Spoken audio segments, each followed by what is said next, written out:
have you back once again for a fun-filled stroll along Winnie the Pooh and Friends Nature Trail.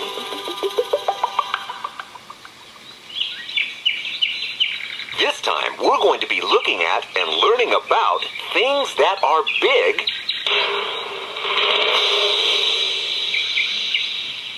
and things that are small. We'll get started by reading your little storybook together. And funnily enough, it's called Big and Small. Have you got it? Very good. When it's time to turn the page, you'll hear the sound of the bell like this. So open your book and turn to the beginning of the story.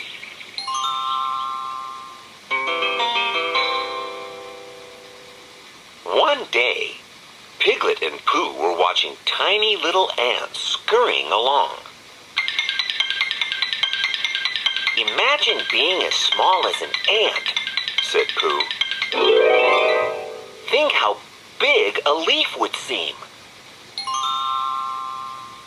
"Yes," said Piglet, "and a fir cone would seem like a huge mountain." "If we were as small as ants," continued Pooh, "we could ride on butterflies."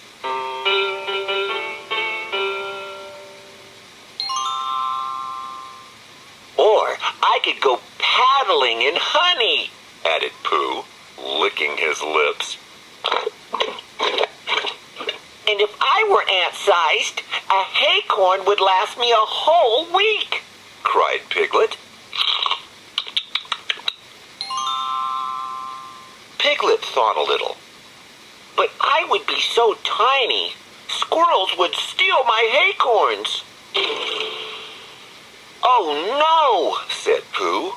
"Imagine if it rained.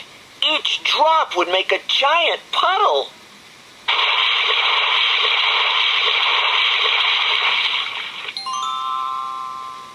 "And," said Piglet, "if I were ant-sized, it would take me days to get to your house, Pooh."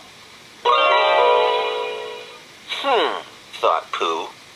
"But if you were really big, you could get there in a few steps."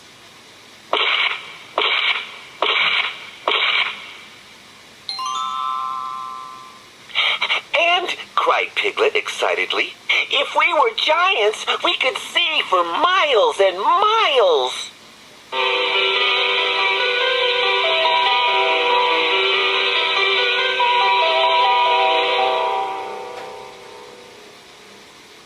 "But don't giants bump their heads on trees all the time?" wondered Pooh.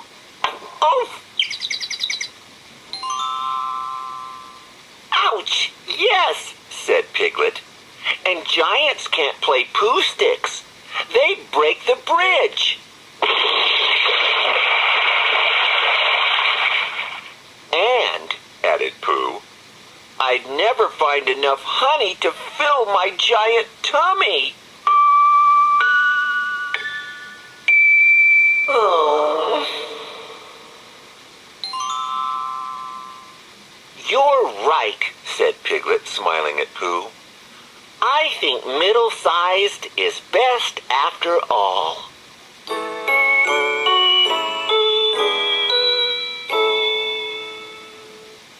The end.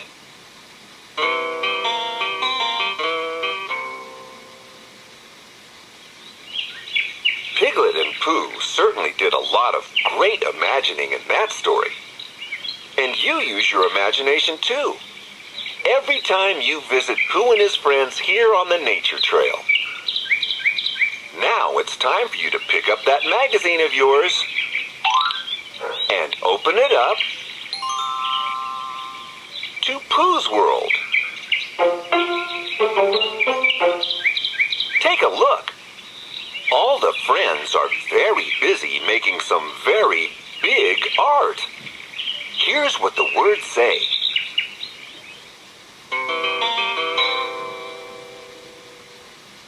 The friends are painting a banner. Just look how much space they've got. Each of them paints in his own special way. Can you tell who painted what?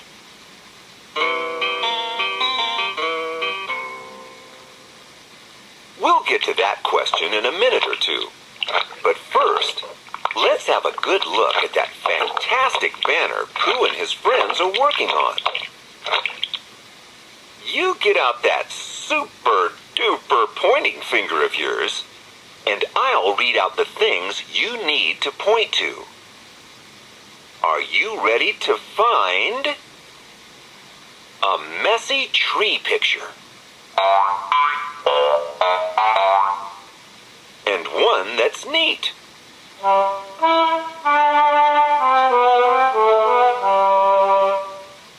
Pooh in the air, dangling his feet. Find a happy picnic scene.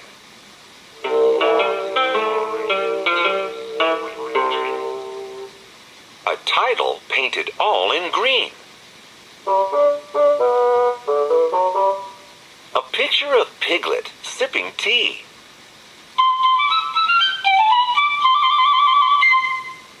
And someone winning Pooh sticks triumphantly.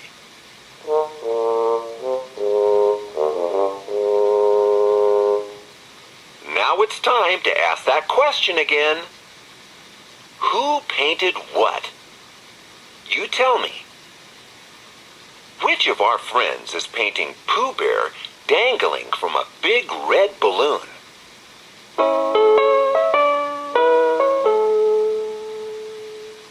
That's right! It's Christopher Robin. And who do you think painted the words along the top, all in green, that say, 100-acre wood? That's right! Owl did it! And which friend is painting a very crazy-looking tree?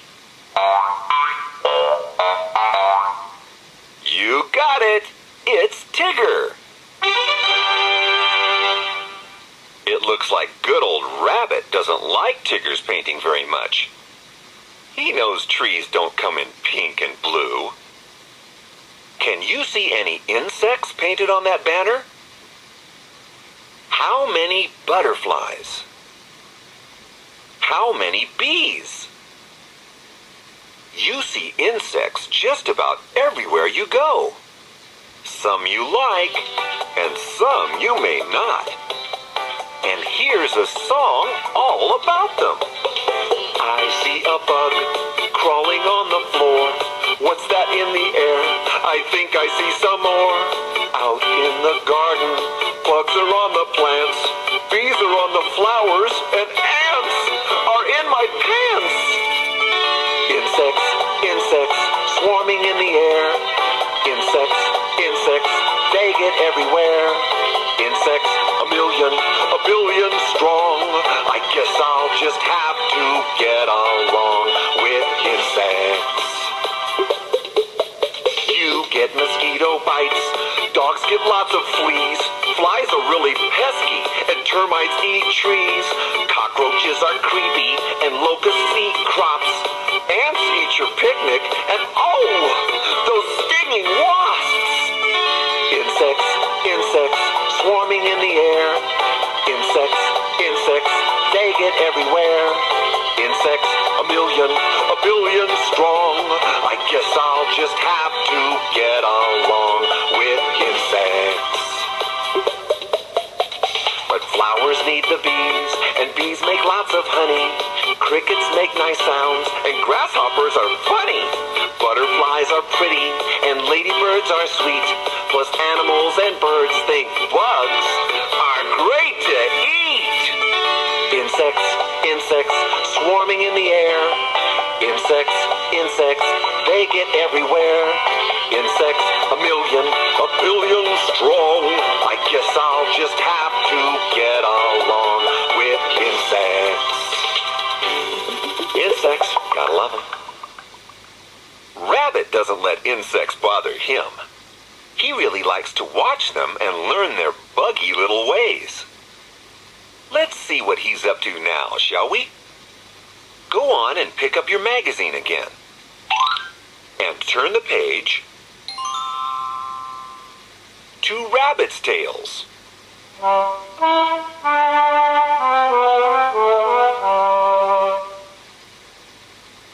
And there's Rabbit, just like I said, watching and learning all about those busy, busy honeybees. There are 8 pictures here with numbers on them. Let's point and count them quickly. Ready? 1, 2, 3, 4, 5, 6, 7, 8. In each picture, Rabbit is learning a little bit more about honeybees. Now you can learn right along with him. Let's go back to the first picture and work our way through. I'll read the words, and you just keep on pointing. Don't worry, you can't get stung by a picture of a bee. Let's go.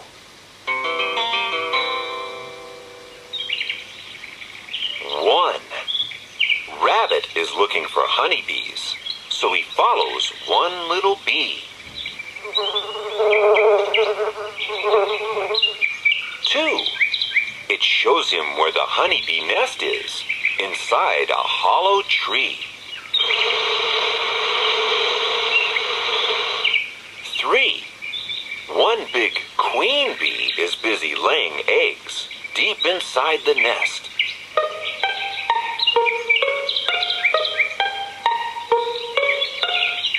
4. While busy worker bees look after the hive and rarely stop to rest. 5. Bees collect pollen and sweet nectar from flowers near and far.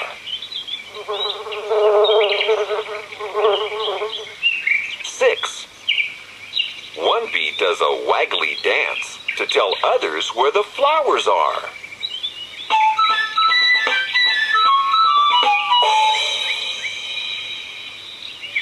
7. In the hive, pollen and nectar are turned into honey for all the bees to eat. 8. And bees are not the only ones who like a sticky honey treat.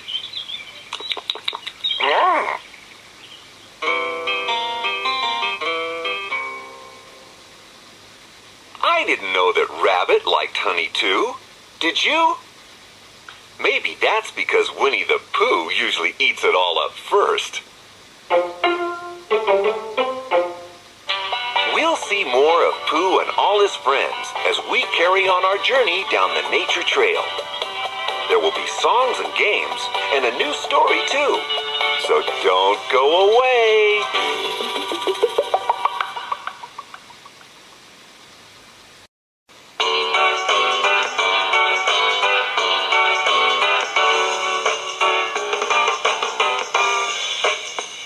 Hey there!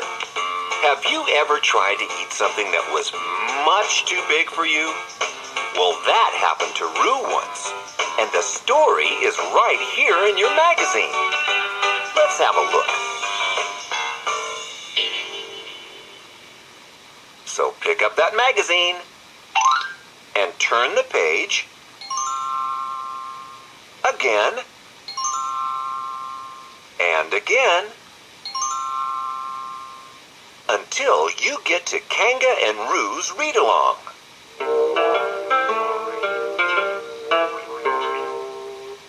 The story is called The Giant Sandwich. I'll read the words, and you can follow along and read the pictures. Here's how it goes. One day,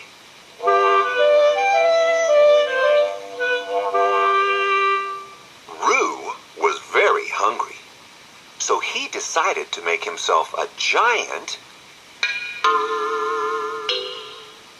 sandwich. First, he took a slice of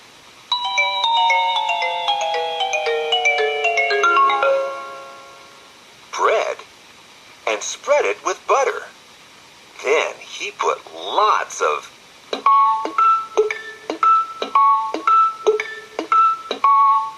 cucumber on top. Next, he added another slice of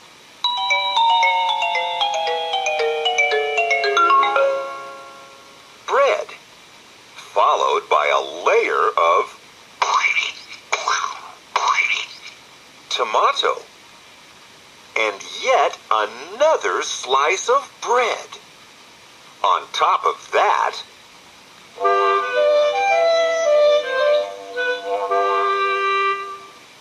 Roo added some cheese and some lettuce. Then, to finish off the sandwich, Roo put one last slice of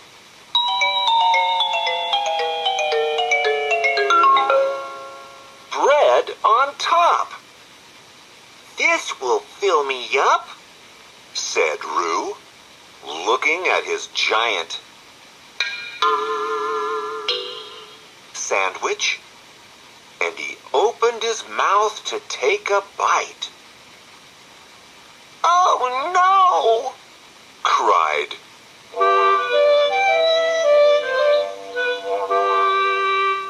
Roo. "My giant sandwich is far too big for my little mouth." The end.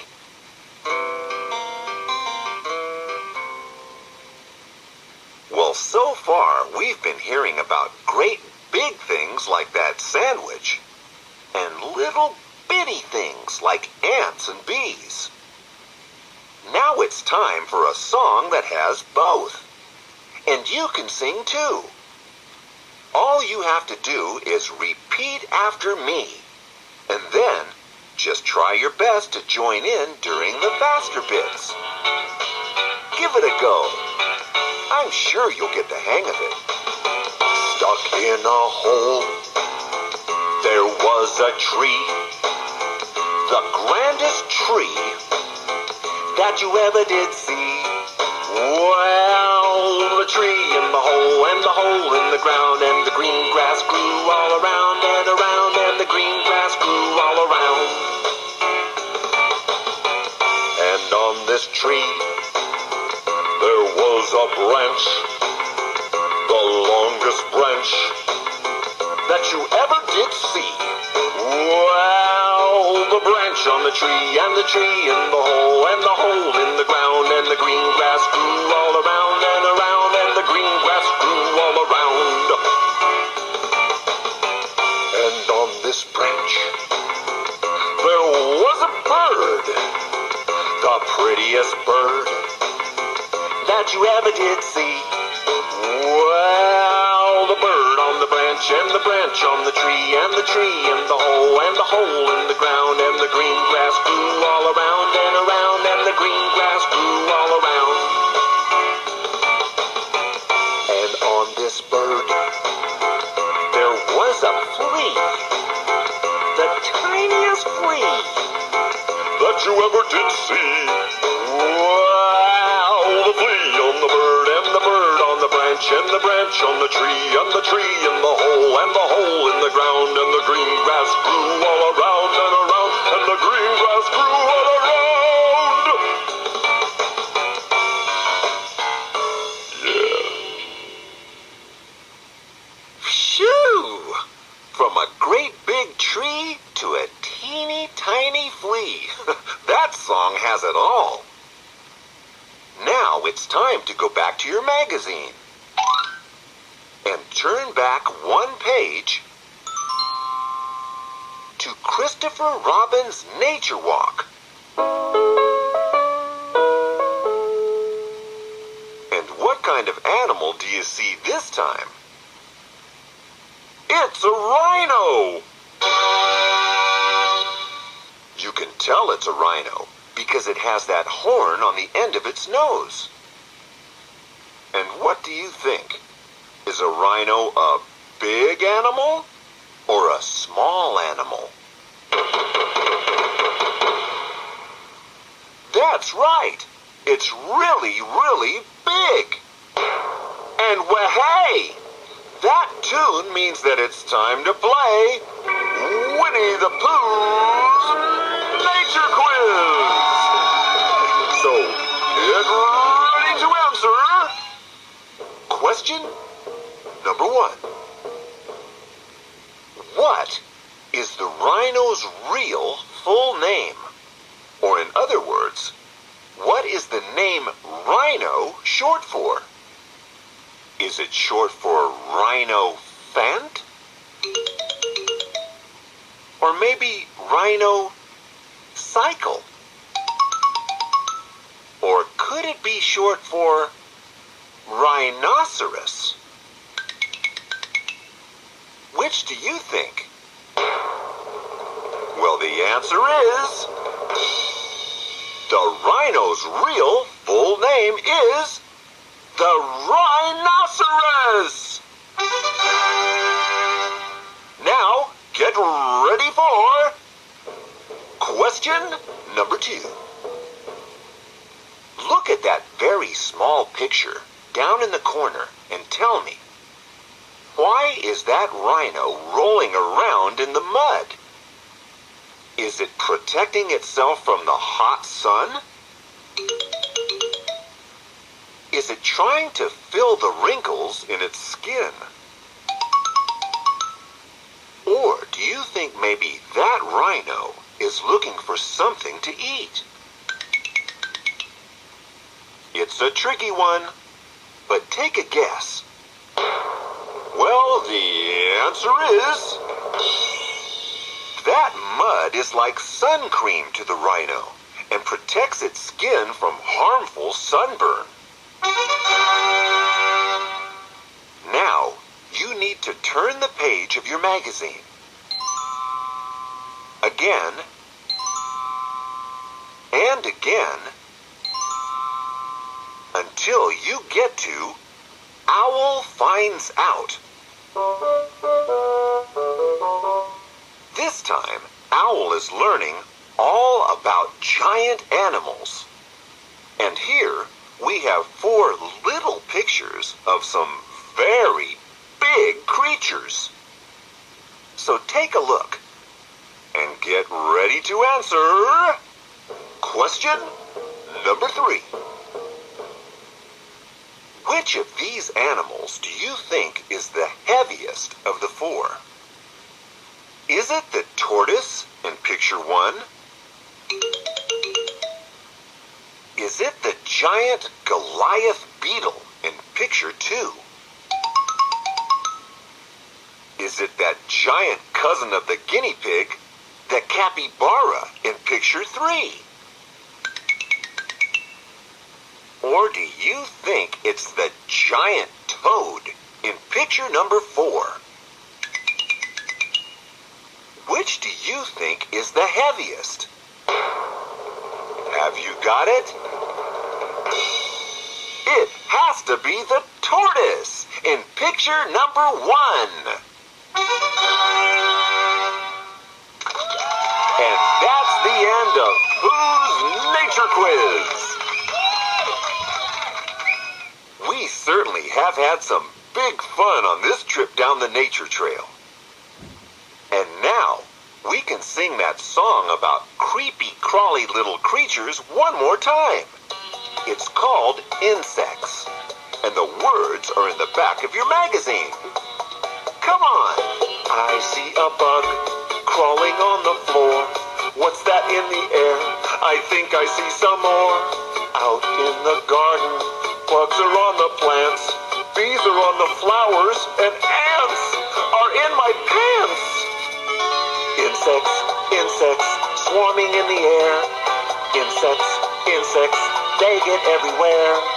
Insects, a billion strong.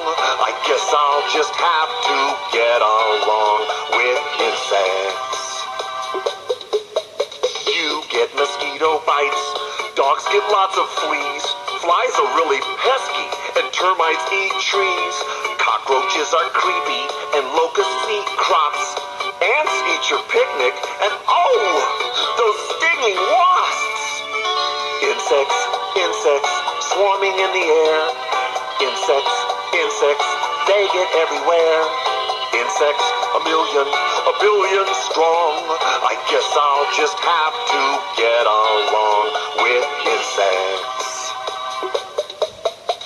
But flowers need the bees, and bees make lots of honey.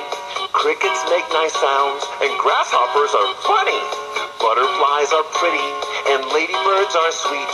Plus animals and birds think bugs are great to eat.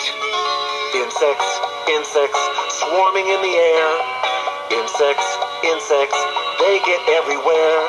Insects, a billion strong. I guess I'll just have to get along with insects. Insects, gotta love them. Little or large, big or small, you never know what animals you'll run into here on Winnie the Pooh and Friends Nature Trail. But now it's time to say goodbye. Goodbye!